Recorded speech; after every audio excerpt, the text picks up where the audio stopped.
Jarima ballari kimga yoziladi? Mashinasini ijaraga bergan yoki boshqaning transport vositasini ijara asosida boshqarayotgan haydovchilar nima qilishadi? Jarima ballari kimga yoziladi? Like va obuna tugmasini bossangiz, hozir aytib beraman. Demak, diqqat bilan eshiting.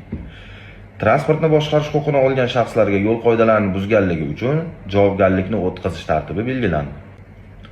Qarorga ko'ra 2026-yil 1-apreldan boshlab transportni fuqarolik huquqiy munosabatlar asosida boshqarish hamda ulardan foydalanish huquqini olgan shaxslarga yo'l harakati qoidalarini buzganligi uchun javobgarlikni o'tkazilganligi haqida Davlat yo'l harakati xavfsizligi xizmati organlariga xabardor qilish imkoniyati yaratildi.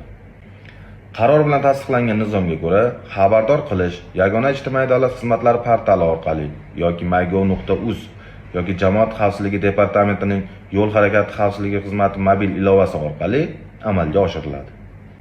Xabardor qilish xizmatidan foydalanish uchun transport egasi Yagona ijtimoiy davlat xizmatlari portali yoki mobil ilovada shaxsiy kabinet ochgan holda so'rovnoma to'ldiradi va unda boshqarish huquqini berish muddatini ko'rsatib o'tadi.